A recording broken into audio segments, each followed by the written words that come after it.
नमस्कार शेतकरी मित्रांनो, शेतीविषयक सल्ला या यूट्यूब चॅनलवर आपले स्वागत आहे.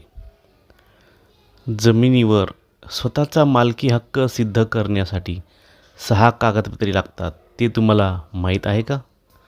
जमीन, मग ती शेतजमीन असो वा बिगर शेतजमीन, पण त्यात वादविवाद होतच असतात. आता ह्याच मुद्द्यावर राज्यभरामध्ये लाखो खटले हे न्यायालयीन प्रकरणात प्रलंबित आहेत. बऱ्याच वेळा असं होतं की जमीन कसणारा एक व्यक्ती असतो आणि त्याचा मूळ मालक हा दुसराच निघतो. अशातूनच मग जमिनीचा मालकी हक्कावरून वाद निर्माण होतात. त्यावेळी जमीन आपली वाद स्वतःच्या मालकीची आहे हे सिद्ध करण्यासाठी आपल्याला पुराव्यासाठी काही कागदपत्र जतन करून ठेवावी लागतात. आणि ती कागदपत्रे नेमकं कोणती आहेत, तर त्याबद्दल आपण सविस्तर माहिती घेऊयात. चला तर मग पाहूयात आपण. नंबर 1, खरेदी खत. खरेदी खत हे मालकी हक्काचा सिद्ध करण्याचा प्रथम पुरावा आहे. ह्यामध्ये जमिनीची देवाणघेवाण झाल्याचे दिसते.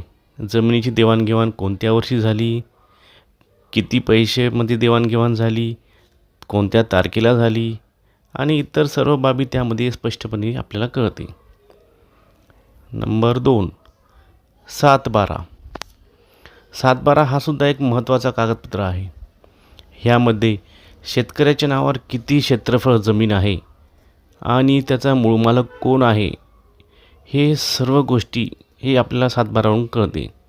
7/12वरून आपल्याला शेतकऱ्याच्या नावावर किती क्षेत्रफळ आहे ते सुद्धा आपल्याला कळते. आता ऑनलाईन आपल्याला डिजिटल सिग्नेचर झालेले 7/12 पण अवेलेबल आहेत. त्याचा वापरसुद्धा तुम्ही कायदेशीर आणि शासकीय कार्यालयामध्ये तुम्ही त्याचा वापर करू शकता. नंबर 3, नमुना 8A.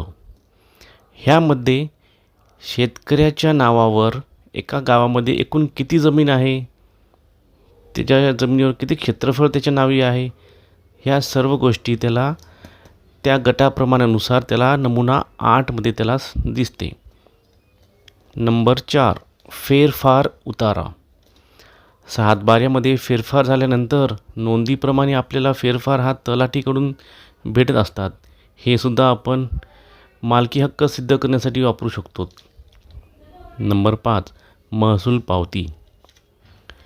दरवर्षी आपल्या शेतजमिनीचे महसूल पावती हे तलाठीकडून कर भरून ती पावती एका फाईलमध्ये जतन करून ठेवावी लागते. तीच आपल्याला मालकी हक्कासाठी सुद्धा वापरता येईल. नंबर 6, जुने न्यायालयीन खटले. ह्यामध्ये आपल्या जमिनीशी निगडीत न्यायालयीन प्रकरणांचा तपशील, लागलेले निकाल, वादी प्रतिवादी यांचे साक्ष स्टेटमेंट बद्दलचे सर्व कागदपत्रे जतन करून ठेवावे. शेतकरी मित्रांनो, वरील सांगितलेले सर्व कागदपत्रे हे तुम्हाला कोर्टामध्ये, तहसील न्यायालयामध्ये आणि कुठे पण तुम्हाला न्यायसंस्थेमध्ये तुम्हाला हेच कागदपत्रे तुम्ही वापरू शकता तुमचे जमिनीवरील मालकी हक्क सिद्ध करण्यासाठी. तर अशाच प्रकारे नवीन आवश्यक माहिती मिळवण्यासाठी आमच्या यूट्यूब चॅनलला लाईक, शेअर आणि सबस्क्राईब करायला विसरू नका. धन्यवाद. जय महाराष्ट्र.